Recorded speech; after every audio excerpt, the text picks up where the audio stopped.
En este video vamos a ver cómo calcular o diseñar un circuito de un oscilador estable utilizando un 555, utilizando el primer circuito. El primer circuito va a constar de dos resistencias RA y RB junto con un capacitor, que son los que generan la oscilación para la temporización. Este circuito que está aquí únicamente funciona para ciclos de trabajo que sean mayores al 50%. Esto quiere decir que no podemos tener un ciclo de trabajo que sea menor del 50%, ya que al hacer esto los cálculos nos van a dar negativos o pueden que la resistencia nos dé cero. Por lo tanto, lo primero que tenemos que fijarnos del problema es que el ciclo de trabajo supere el 50%. Entonces vamos a resolver este ejemplo que dice realizar el diseño de un temporizador 555 en configuración estable con las siguientes características. Nos dan la frecuencia, que son 500 Hz, y nos dan el ciclo del trabajo de 60%.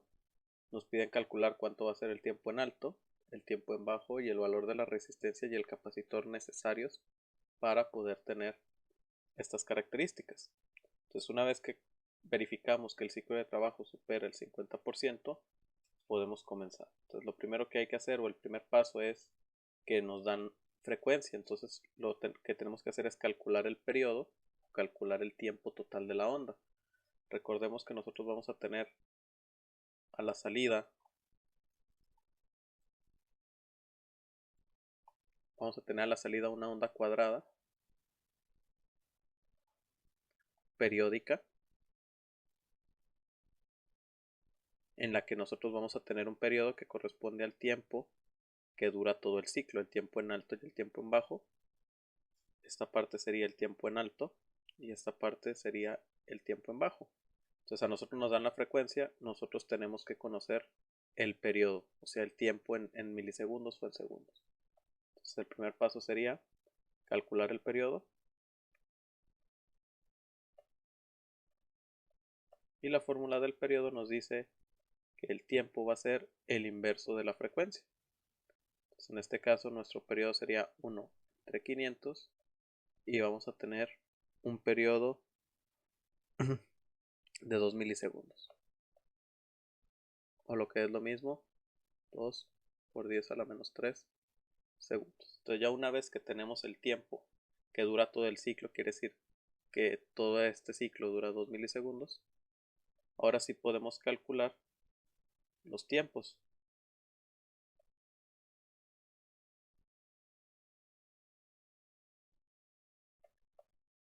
Muy bien, ¿cómo se hace esto? Nos están dando que el ciclo de trabajo va a ser del 60%. Quiere decir que el 60% del ciclo va a estar encendido, va a estar en alto. Por lo tanto, de aquí podemos deducir que el tiempo en alto va a ser igual al 63% de 2 milisegundos. Quiere decir 2 por 10 a la menos 3 multiplicado por 0.6. Esto nos da que el tiempo en alto va a ser de 1.2 milisegundos, o lo que es lo mismo, 1.2 por 10 a la menos 3. Ya tenemos el tiempo en alto. El tiempo en bajo, por lo tanto, sería el porcentaje restante. Si me están pidiendo el 60%, el porcentaje restante sería 40% y sería 2 por 10 a la menos 3, que corresponde al tiempo total, por 0.4. Nos va a dar que el tiempo en bajo va a ser de 0.8 milisegundos, lo que es lo mismo 0.8 por 10 a la menos 3 segundos. Entonces ya tenemos los tiempos en bajo y tenemos el tiempo en alto. Ahora procederíamos a calcular las resistencias.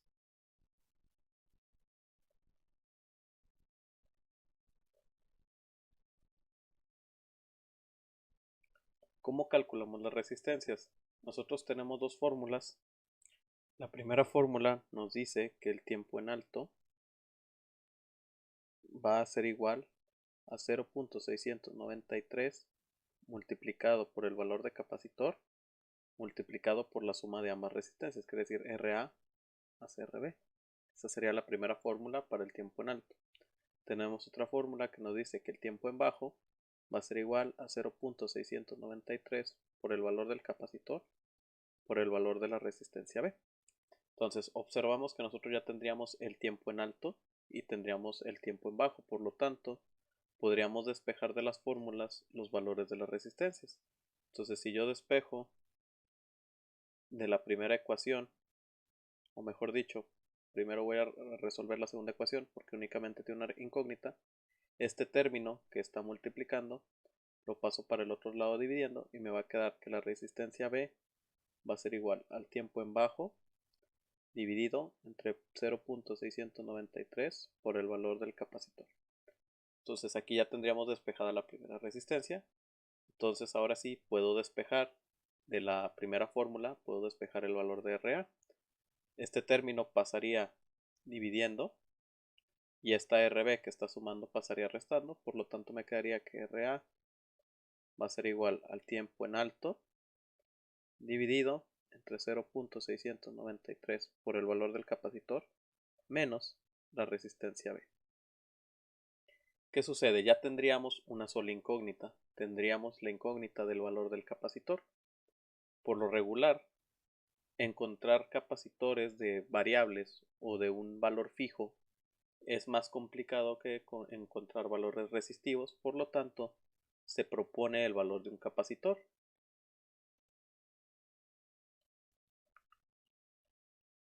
Nosotros vamos a proponer el valor de un capacitor que nosotros tengamos ya o que nos sea fácil conseguir. En este caso vamos a utilizar un valor de 1 microfaradio. Entonces nosotros, al proponer un valor de un capacitor, eliminamos una incógnita, puesto que esto ya lo va a tener la fórmula, y únicamente nos quedaría la incógnita de las resistencias. Entonces, una vez con estas fórmulas y que ya tengo un valor del capacitor, ahora sí puedo calcular las resistencias para este ejemplo. Entonces va a ser RB va a ser igual al tiempo en bajo, que en este caso corresponde a 0.8 milisegundos, y lo voy a dividir entre 0.693 por el valor del capacitor. ¿Qué valor del capacitor? El que acabo de proponer. Entonces me va a quedar por 1 por 10 a la menos 6. Recordemos que microfaradios es a la menos 6 y nos da una resistencia B de 1.15 kilo ohms. Entonces ya tendríamos el primer valor de resistencia. Ahora ya puedo despejar el segundo valor. Me va a quedar RA va a ser igual al tiempo en alto, que sería 1.2 milisegundos, dividido entre 0.693 por el valor del capacitor, que sería 1 microfaradio, menos el valor de la resistencia B, que sería 1.15 por 10 a la menos 3. Entonces, habiendo hecho esos cálculos, nos da que RA va a tener un valor de 577.20 ohms. Entonces ya tengo los dos valores de las resistencias y ya tengo el valor del capacitor. Podríamos comprobar que la frecuencia es la correcta si utilizamos la fórmula que nos dice que la frecuencia va a ser 1 sobre 0.693 multiplicado por C multiplicado por RA más 2RB. Entonces si sustituimos esos datos nos va a dar 0.693 por 1 por 10 a la menos 6 multiplicado por RA, que sería 577, más 2 veces 1.15 por 10 a la 3. Y todo esto el inverso. Entonces podríamos comprobar esas operaciones. Sería 1 sobre 0.693 por 1 microfaradio multiplicado por 577.20 más 2 por 1.15 por 10 a la 3. Eso nos daría como resultado 501 Hz, que es muy cercano al valor que nosotros estamos obteniendo. Por lo tanto, de ahí podemos concluir que los valores que acabamos de calcular son correctos. Entonces así ya tendríamos el circuito terminado. Habría que considerar que estas resistencias no son comerciales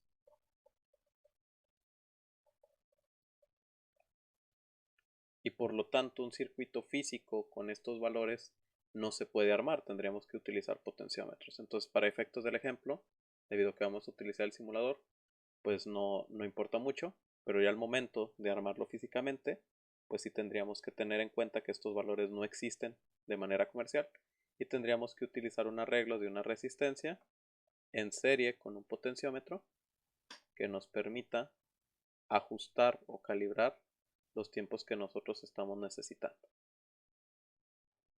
Ya con las resistencias calculadas, pues vamos a proceder a ver si en la simulación o el circuito funciona. Lo primero que tengo que buscar es un 555. Vamos a utilizar el que dice Analog Timer Oscillator. Voy a buscar las resistencias y voy a buscar un capacitor. Pueden usar un electrolítico o un capacitor cerámico, no importa. Vamos a utilizar el cerámico. ¿Cuál es el circuito del 555? Lo primero es colocar la alimentación.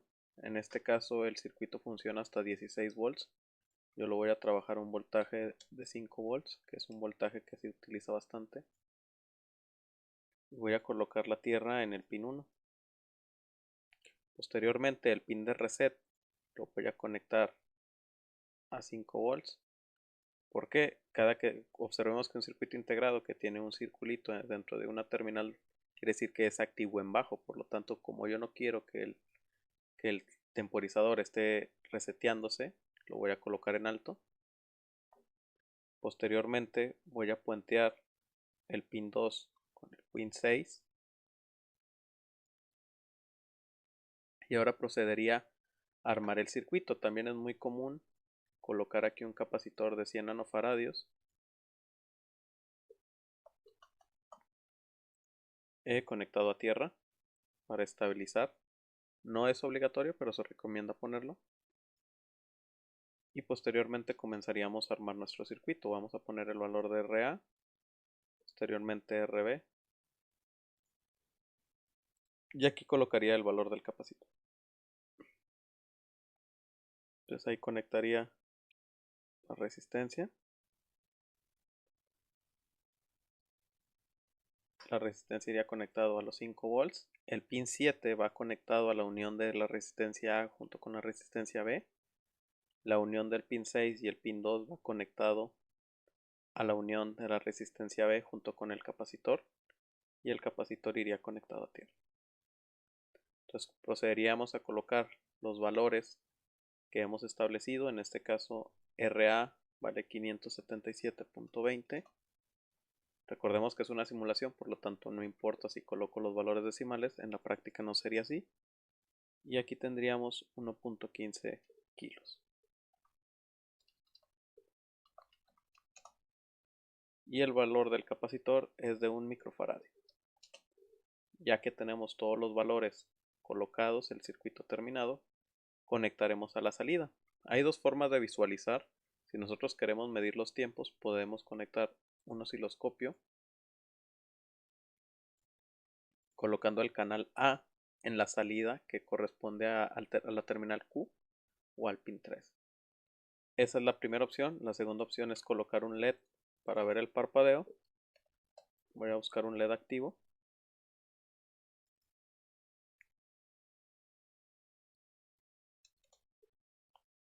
Voy a colocar una resistencia de 330 ohms en serie junto con el LED.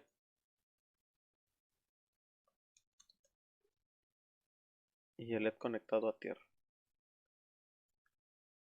Hay frecuencias en las que el LED no se va a alcanzar a ver, por lo tanto no es una medida útil para medir el tiempo, pero sí para ver que el oscilador esté funcionando de una manera visual. Entonces, si el LED está tilteando, quiere decir que el oscilador está funcionando. Entonces vamos a dar correr.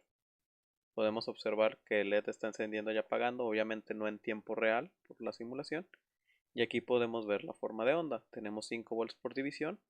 En este caso nos tocó que la escala que está puesta el osciloscopio nos da para ver la señal.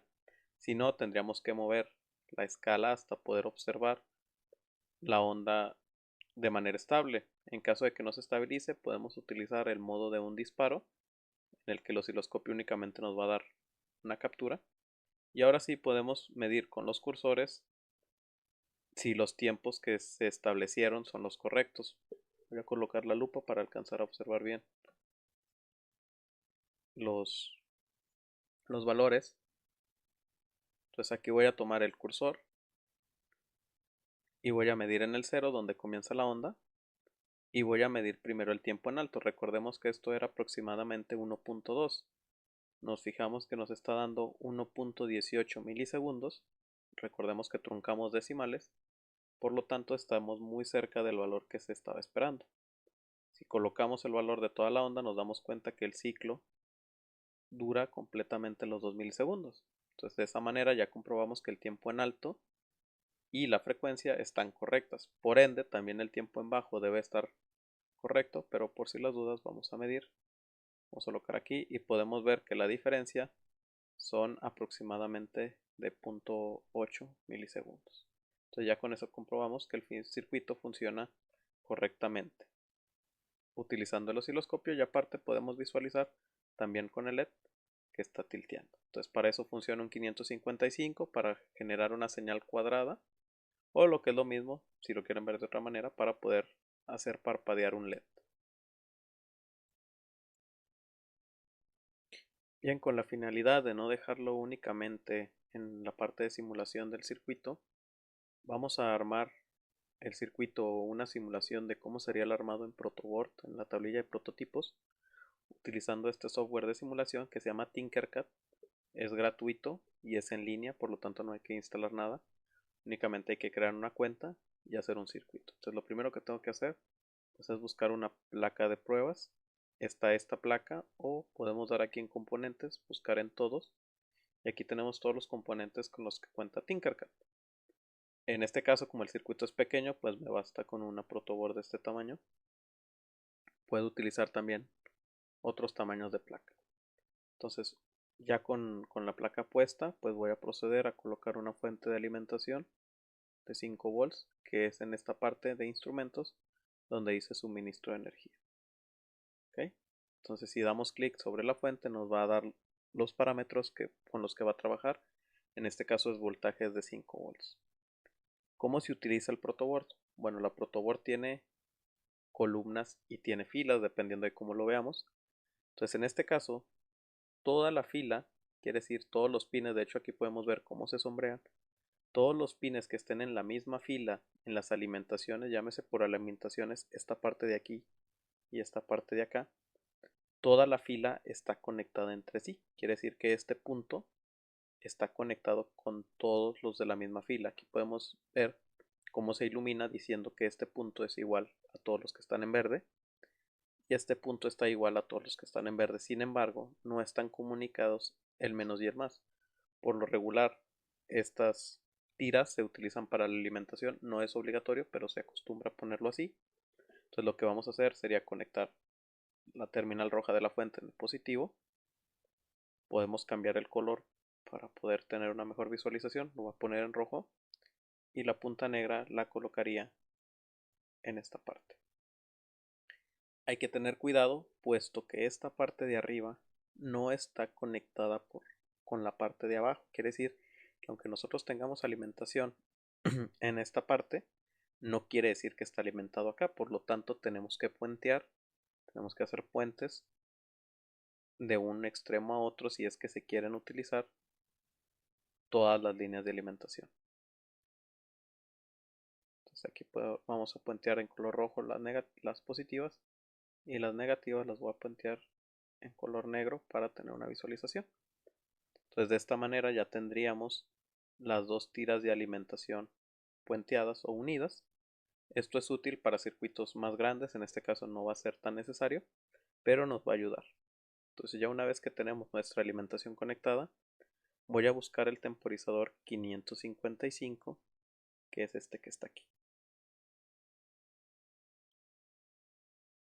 Muy bien, lo voy a colocar en una posición más o menos así, que me permita colocar los demás componentes. Y lo primero que tendría que armar, si nos guiamos de este circuito, aquí podemos ver que tiene los pines o el número de patillas del circuito. Entonces lo primero que hay que hacer es conectar las alimentaciones. En este caso el pin 8 está conectado a 5 volts y el pin 1 está conectado a tierra, por lo tanto voy a hacer esas conexiones en mi circuito de aquí. Voy a colocar el pin 8, inclusive si se fijan, si paso el cursor sobre el pin, me dice el nombre. Entonces en esta parte la voy a conectar a 5 volts. Voy a respetar los colores, no es necesario, pero para visualizar bien se recomienda. Entonces ya tengo el pin 8 conectado a VCC. El pin 1, si nos fijamos, nos dice que es tierra, por lo tanto lo voy a comunicar con tierra. ¿Cómo funciona la parte de trabajo o lo que está enumerado con letras? Aquí está conectado por filas. De hecho, nosotros podemos ver, si pasamos el cursor, que la columna 1, bueno, en este caso le llamo columna por como lo estoy viendo, pero si se fijan, la columna 1 está toda conectada hasta aquí. La parte central de la proto divide la conexión. Quiere decir que esta columna no está conectada con la de aquí. Entonces, si yo quiero conectar algo hacia este punto, yo tengo que colocarlo en alguno de estos pines, en alguno de estas entradas. Entonces, Tinkercad nos ayuda, en caso de que no sean muy hábiles con la protoboard, a darse cuenta qué pines están conectados entre sí para poderlos conectar. Entonces, ya que tengo la alimentación, busco el reset, el restablecer, que ese, si nos fijamos en el circuito, también está conectado a los 5 volts. Entonces voy a buscar en la parte de aquí, voy a buscar el pin 4 y lo voy a conectar a 5 volts. Yo estoy utilizando las orillas para que se vea más ordenado, pero recordemos que puedo tomar cualquier punto que esté en la misma columna, en esta parte de aquí. Cualquier punto que yo tome, puedo conectarlo. Entonces aquí lo voy a poner de color rojo porque también es alimentación. Muy bien, tendríamos conectadas las conexiones principales, en este caso las alimentaciones. Vamos a conectar ahora el circuito de resistencias.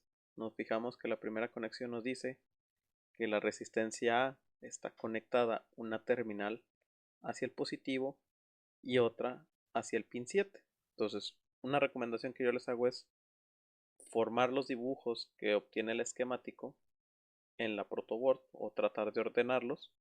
Repito, es al gusto, es una técnica que yo utilizo de ordenar las resistencias así como están y ordenarlos así en el protoboard. Entonces me dicen que va RA conectado a 5 volts. Voy a hacer esa conexión. Entonces busco las resistencias que están a mero arriba y voy a conectarla a 5 volts. Entonces al hacer eso, lo que yo estoy haciendo es conectar una terminal a 5 volts y la otra terminal está al aire. Entonces si yo quiero realizar una conexión en esa resistencia, tengo que conectarla en algún punto de esta fila. Repito, si tienen dudas pueden pasar el cursor y darse cuenta qué lugares pertenecen al mismo punto. Entonces si yo quiero conectar la siguiente resistencia, lo puedo poner aquí, aquí o aquí. Voy a agarrar una resistencia y la voy a colocar de esta manera. Entonces esta terminal está unida a esta terminal que va a representar esta unión. Y posteriormente, después de esa resistencia, va un capacitor que va conectado a tierra. Entonces voy a tomar esta, si se fijan, como está sobre el puente, no está conectado esta terminal con esta terminal, puesto que están separadas por el puente. Entonces en esta terminal yo pondría mi capacitor. En este caso voy a poner un capacitor de este tipo. Voy a tratar de rotarlo de manera que no me permita ver los otros objetos. Bueno, voy a colocar uno de poliéster para que se vea. Realmente en la simulación interesa. Entonces al colocar este de poliéster, si lo roto, lo voy a colocar de esta manera.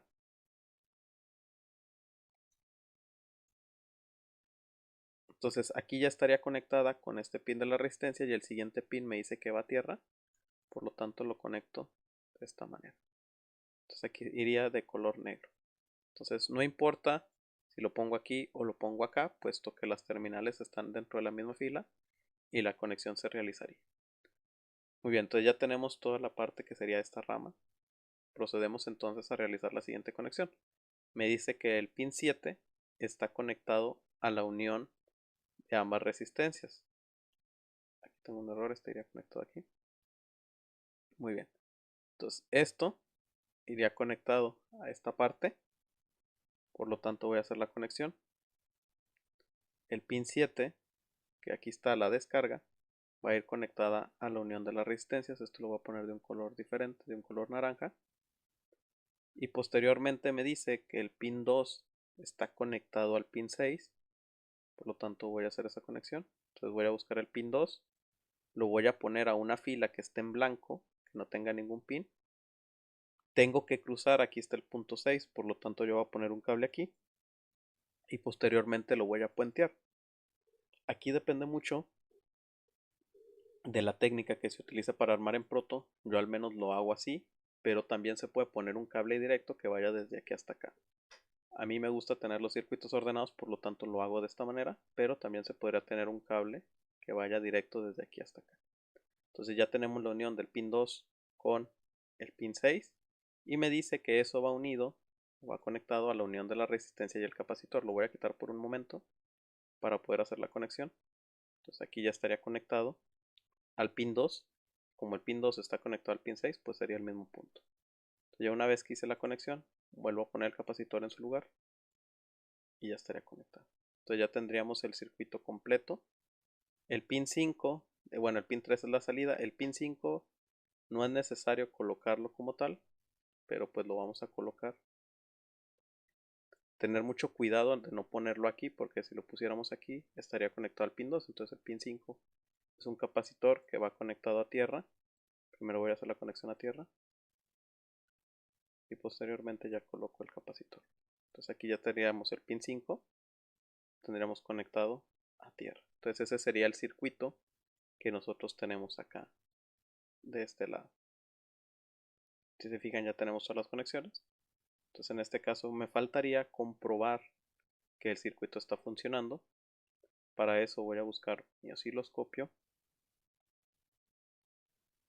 Y el osciloscopio tiene dos terminales, la terminal positiva y la terminal negativa. Entonces la terminal negativa pues tiene que ir a tierra. Puedo tomar la tierra de este punto o puedo llevarla hasta acá. Depende de cómo lo quisiéramos. En este caso lo voy a poner aquí, el negativo. Lo voy a poner de color negro. Entonces ya tendríamos ahí la conexión negativa. Y ahora faltaría llevar un cable del positivo al pin 3. Entonces aquí lo voy a llevar aquí a un punto que no tenga nada. Lo voy a poner de color rojo. Y puenteo este aquí de esta manera. Entonces de esta manera ya tendría conectado el negativo a tierra y el positivo lo tendría conectado a la salida, que sería el pin 3. Ahora hay que poner los valores. En este caso la primera resistencia es de 577.20. No voy a poner los decimales y aquí serían ohms. Entonces si nos fijamos también nos pone el color de la resistencia que equivale a ese valor. Hay que recordar que no es un valor comercial, entonces pues no existiría. En este caso sería 1.15 kilos. Y ya tendríamos aquí el valor de la resistencia. Entonces ya sí, el valor del capacitor sería 1 microfaradio. Y en este caso sería de 100 nanofaradios. Entonces ya tendríamos todo colocado en su lugar. Y ahora nada más faltaría comprobar el funcionamiento. Entonces si damos play, nos fijamos que no podemos visualizarlo. Un error puede ser que a lo mejor este capacitor no lo está tomando. Entonces vamos a eliminar el capacitor que nos recomienda el fabricante. Igual y el simulador no lo busca. Entonces voy a tener la simulación. Voy a quitar este capacitor, que recordemos el circuito aquí no lo tenemos, entonces lo vamos a quitar. Le voy a dar correr y ahora sí ya la simulación está funcionando de manera correcta. Entonces, ¿cómo sé que la simulación está funcionando? Bueno, si yo doy clic en el osciloscopio, nos fijamos que tenemos 1 milisegundo por división. Quiere decir que cada cuadrito en el eje de las X corresponde a 1 milisegundo. Entonces no podemos saber exactamente, pero aquí nos damos cuenta que el primer cuadrito es de 1 milisegundo pasadito. Entonces ahí ya nos podemos dar cuenta que el milisegundo está pasado y quiere decir que el circuito funciona de manera correcta.